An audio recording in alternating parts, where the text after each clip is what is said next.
Rolling on 1. All right. 2. Just so you know, kids, Alan has a tough job here as he tries to make diamonds out of doo-doo. So, God bless you. Good luck on your mission. Have fun storming the castle. We're rolling. All right. So, Garbage 2.0, 1998. I was working for them, and I left after we completed, what was it, like a spring, early summer run of festivals in Europe. Beastie Boys were out supporting Hello Nasty in 98. Their production manager, Bill Ramey, asked me if I would come in and be the lead carpenter on the upcoming arena tour in the U.S., which was going to be with a round stage. It was going to be in the round. So I left Garbage. I took that position. Never worked with the Beasties before. Truth be told, I was never a carp before. But obviously, I guess Bill believed in me, and I'm grateful for the opportunity he gave me. So we start that tour. We do production. Well, we started it in Yakima, Washington. We spent like a week there building the show in the little arena there.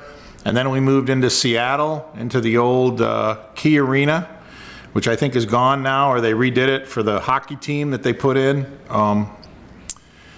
And you know what? I don't shed a tear if that place has changed. Hopefully they made it better, because it was no fun to load in and out of. So we do Yakima, get it all built, figure it out, do like a week there, and I think we came into at least 3 or 4 days, if not a week before the first show in Seattle, finished stuff up, figured it out. So we go out, we're in the round. It was myself and Lon and Terry were the 3 carps on it. And it all worked well. I mean, it was, you know, you had to figure out which way are you going to, because you're in the round with barricade, you have to figure out which way you're going to run your barricade. You're either going to have the easy run, which is, if you're familiar with hockey, it's at the red line, so you would run to one dasher or the other. Or if you can't, then you got to run the long run, which would be to one net at the opposite end of the arena floor or the other. So we did that. This was kind of cool for my family, because we were in New York City for a few days. We did Saturday Night Live, we did a show at the Hammerstein Ballroom, and we did the Chris Rock show. So my family came down, it was right before Thanksgiving. We were staying really close to Macy's, so they got to go out and see how they were building the Macy's Day Parade, and they got to see, like, it, you know, people practicing, marching by, and all that stuff. Because I want to say we didn't drive home Thanksgiving Day early. We drove home, I think it was the day before Thanksgiving. It definitely wouldn't have been Thanksgiving Day, because I don't remember traffic being crazy. So at the time, our son was in kindergarten, so took Zach out of school. He came down, and it was just a really good thing for him and for my wife. They were able to do all this stuff while I was working, so that was kind of the start of things that we would do with, like, our son Zach, and I was able to do with him when he was younger, and I was touring and whatnot. So we finished that up, and then there's quite an extended break there. I don't know what happened, something. And then really we didn't start up again until the beginning of '99. We started up in Australia and New Zealand. And unfortunately, Mike D's brother passed away, so we had to cut those shows short. We came home. Then we went to Europe. We finished up the arena run in Europe in the round. And then I came right back to the U.S. because the production manager, Bill, was going from the Beasties to Tom Petty, and I was going with him to be a carp. But they had to do the makeup dates in Australia, so he had to go from, like, Europe right to Australia, do, like, I don't know, whether 5 or 6 makeup shows, and then he was coming into the Petty thing a little late. So I went in before him. We were doing rehearsals, and I think it was Hollywood Center Studios in Hollywood. So it was a whole new camp. I didn't really know anybody. Again, you know, you're kind of starting from scratch. We built that show. We're going to go out and play sheds in the U.S. And this is with Petty? This was with Petty in '99. And for those of you who don't know what a shed is, you would probably know it as an amphitheater, right? We call it a shed because it's got a tin roof. And when it rains, it sounds like it's raining on a shed. So there you go. Most of them have tin roofs. So we go and we do the Petty tour, which, you know, I don't know. I can't think of anything super memorable from that. And then we go from that So you were a carpenter on the Yeah, I was a carpenter, and I wasn't the lead carpenter. This gentleman, Conrad Corries, another guy who's helped me immensely, taught me a whole bunch about like rigging and tying proper knots and whatnot. So I'm grateful to Conrad. He was the lead on it. We had a bunch of moving set pieces and whatnot. They looked like big slices of pizzas. That's what we called them, the pizza slices. There was like 3 of them that would like move in and out, left and right, upstage and in the center and all that. That was the gag for that tour. So I finished that up, and then the end of '99, there was, in those days, this thing called the MTV Campus Invasion Tour. So it was the early fall, and I ended up going back to work with Garbage, because Garbage was the headliner, and then there was this band Lit who did support on it. There was the 2 of us. So I ended up stage managing for the first time, thank you, Bill, on that at the end of '99, and we did that, and then I went home and got through Christmas, got through the whole millennial thing. Had my wife and son laugh at me because I had like the bathtub filled up with water and all that, because it's all going to shit, and it didn't. It didn't. Yeah. But whatever. I was like, fuck it, it's my family. I don't care. You can make fun of me all you want. If it does go to shit, I want to have something. So whatever. I'll have water to drink. Exactly. So 2000, I can't really remember the beginning of 2000. I know it was skint, because I didn't end up going to work until like, I think spring of that year with 311. And at the time, I think John Lafferty was their production manager. So I ended up going out as the tour rigger, and I kind of knew some rigging stuff but again, I'm not hanging anything. Really, all I was doing, I was like marking the floor out where the points would go, right? And then depending on the local riggers, and we were in sheds. So it's far easier because they're really made to hang points, right? Like some arenas aren't. You got to do what's called a big bridle, right? So let's say you have a beam here, 30 foot away, you got a beam here, and you have to where the point's going to fall here. So you have to have a 30-foot down leg of a bridle and a 15 to get that point to move where it's going to land, right? Well, I didn't have to do any of that math. Thankfully, I had really good local riggers to do that. And, I was just mainly going through and kind of being a safety officer and making sure that, all the trusses are span setted correctly and all that stuff. So a learning experience. And then I also was running Teleprompter, so that was new. Yeah, so there you go, exactly. Sorry if I let that cat out of the bag, but again, it's been a long time now.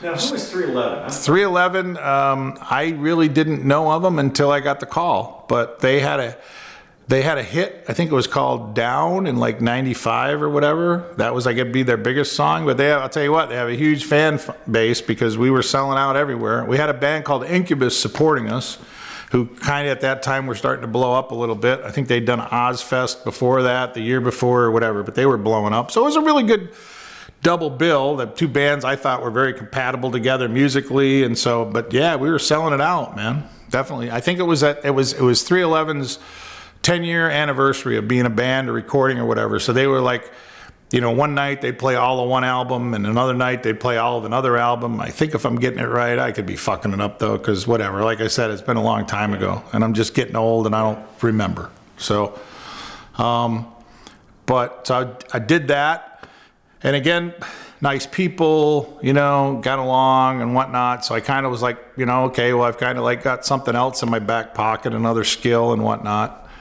And then I went from there to a band called Eve 6. Now they were starting their second album they'd made and starting to tour.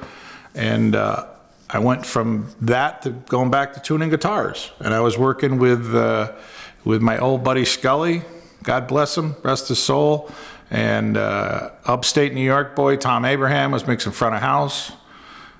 So it was really good. We were out supporting Goldfinger to start, I think, and then we were doing our own shows and doing some small festivals and whatnot. I think it was all in the U.S. except for one show. We were supposed to go to Japan and play these 2 promo shows, but somehow the flights got screwed up out of Atlanta, so we ended up getting there to only play one. So I flew to Japan, played a show, and flew home, which I don't think I've ever done before or since.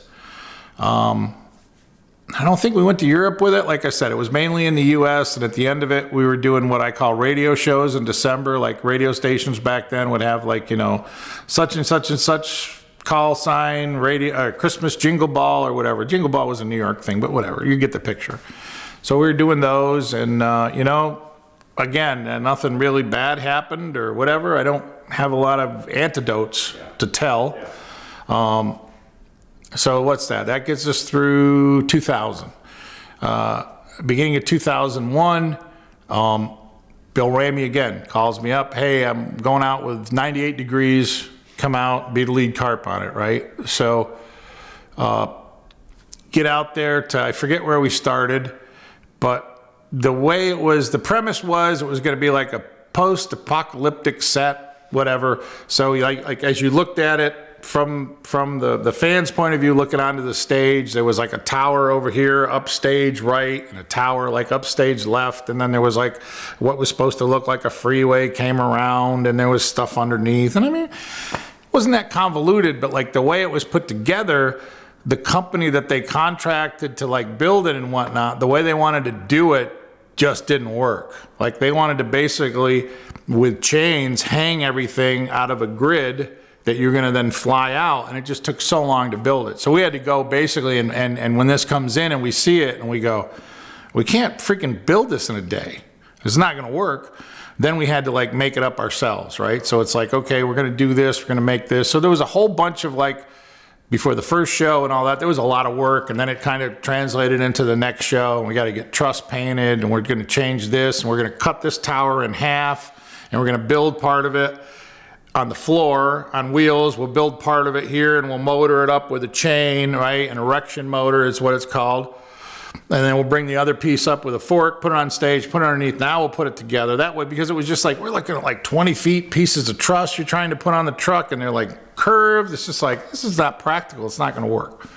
So there's a whole lot of work at the start of it.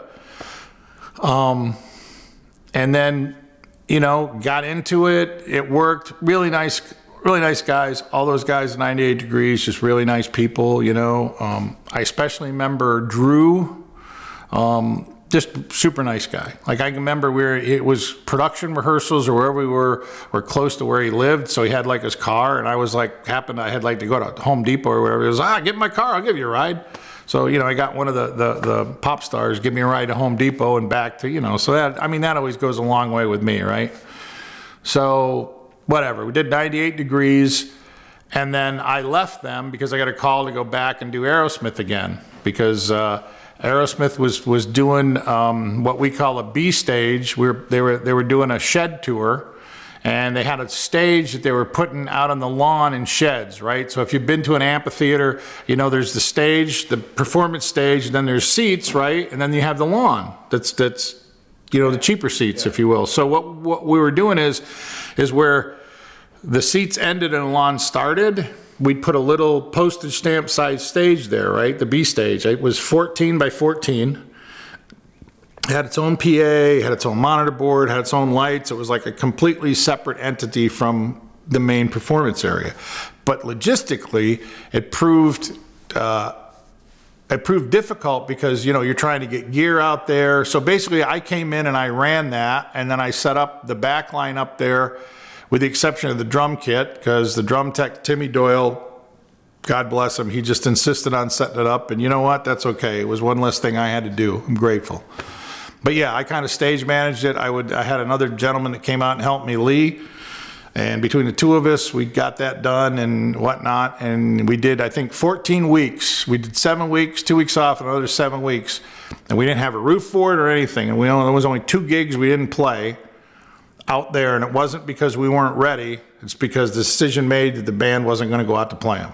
So it wasn't on our end. So do you know what the situation is when that happens? Well, it was just we would plastic everything, right? Because you're getting rain down out there. Inevitably, it's the summer. It's going to rain. We're all over the continental, the lower 48 of the U.S. playing gigs. It's a lot of gigs in 14 weeks. Yeah. So there was only 2 gigs. One of them was in Texas. What was it? Houston? There was a Cynthia Woods Mitchell Pavilion. I think that's Houston, but I could be wrong. we didn't play because of the weather, and that was one of the most difficult builds we had. Like, they had to get like a small forklift up and then take the stuff, and we had to fork it over like a handrail, right? It was just, some of it was kind of maniacal to do, right? Like, we'd have to, in some places it was elevated, right? So there'd be a walkway, so we would have to make, the carps would have to put scaff up and make a landing so that we could fork gear up to that, and then you'd have to take a ramp and put from there to go to the grass to then push it off, and you're trying to push it on the grass, and yeah, it was a bit convoluted, but whatever, we got it done, right? So we did that, and the other place we didn't play was Fiddler's Green in Denver, and that was due to weather. Actually, that show, everything got flooded out.